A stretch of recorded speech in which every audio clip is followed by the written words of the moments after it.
des forteresses qui t'empêchent d'entrer dans ta possession. Mon père était un très fervent catholique. Je suis né catholique. Je le reste d'ailleurs, j'ai aucun problème avec ça, parce que je ne suis pas évangélique. Si je dois être quelque chose, je suis d'abord catholique. Ce n'est pas un problème de nom. Ce n'est pas dans la Bible, ni évangélique, ni pentecôtiste, ni méthodiste, ça n'a rien d'avoir dans la Bible. Ça, c'est le problème des hommes. D'accord, donc je n'ai pas de problème avec ça. Je suis né dedans, j'ai sonné les cloches à l'église, j'ai été garçon d'église. Tout ça, ce n'est pas un problème. C'est fantastique. Sauf que dans tout fonctionnement de la religion, il y a souvent des forteresses. Et donc, la forteresse que mon père avait, c'est qu'il était un fantastique croyant. Mon père, nous les enfants, on se disait, pourquoi est-ce que notre père est si mauvais? Le père, il n'aimait pas la corruption. Les gens viennent donner les enveloppes, il ne prend pas les enveloppes. Mais il était attaché. J'ai vu mon père attaché à la Bible. Il la lisait les soirs. Il la lisait, il était assis en coin de la maison. Je le vois toujours avec la Bible. Alors, mais, papa, mais les autres commissaires, regardent quand même, ils ont des immeubles. Et il nous a toujours, fils, il faut aimer la justice de Dieu. Il est un homme pur, intègre. Donc, si on devait regarder au naturel, mon père allait au ciel. Sauf qu'un jour, écoutez bien cette histoire, parce que certains d'entre nous sont bloqués par des forteresses. Et il ne faut pas jouer avec sa vie, en fait. Il faut la prendre en main, parce qu'on n'en a pas deux, on en a une seule. Alors, qu'est-ce qui s'est passé? Nous prions pour le salut de mon père, Harold, mon frère et moi. Et vraiment, j'ai commencé à porter ça comme un sérieux fardeau.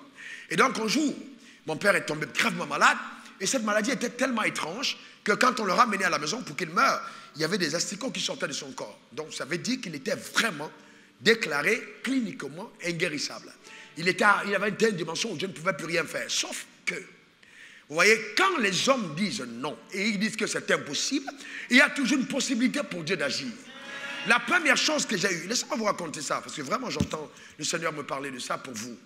Alors, la première chose, c'est que quand vous avez un père qui souffre comme ça et que vous aimez votre père, vous êtes mal à l'aise. Vous avez mal. Alors, je me rappelle, je me suis couché dans ma chambre, j'ai commencé à pleurer. Et je pleurais vraiment à larmes. J'étais jeune, j'ai dit, Seigneur, voilà, mon père est en train de mourir. J'avais mal, j'étais jeune, 23 ans. Mon père est en train de mourir. J'ai dit, Seigneur, mon père est en train de mourir. Et puis, je commençais à attirer l'attention de Dieu par la pitié. Et Dieu m'a dit, fils, je ne suis pas ému. Enfin, tu ne peux pas utiliser le sentiment de pitié pour m'amener à agir. Ce n'est pas la pitié qui me fait agir. Est-ce que tu crois en moi? C'était simple. Ce n'est pas, oh Seigneur, pitié, non. Est-ce que tu crois en moi? Mon fils, est-ce que tu crois que je suis capable de faire le miracle? Alors je lui ai dit, papa, je crois. Je me suis repenti. Dieu m'a parlé durement ces jours. J'ai essuyé mes larmes. Vous savez, vous devez avoir un type de relation avec Dieu au point où il y a des moments, Dieu est vraiment là. Il n'est pas loin, il est là. Il est vraiment là. Le drame, c'est que beaucoup d'entre vous ne prenez pas le temps d'être avec lui. Il est vraiment là. Mais vous le trouvez quand vous avez le temps à part, dans la communion. Frère, dans la parole de Dieu avec lui. Prenez le temps à part. Vous ne pouvez pas passer du temps dans des choses viles et ne pas passer le temps pour l'essentiel de votre vie. Votre vie est contenue dans la parole. Les promesses sont là-dedans. La Bible dit la foi vient de ce qu'on entend. Ce qu'on entend vient de la parole de Dieu. Il dit à Josué que ce livre de la loi ne soit un peu de ta bouche. Moi, je vais vous dire une chose. Je prends la Bible, pas devant vous, dans mon bureau.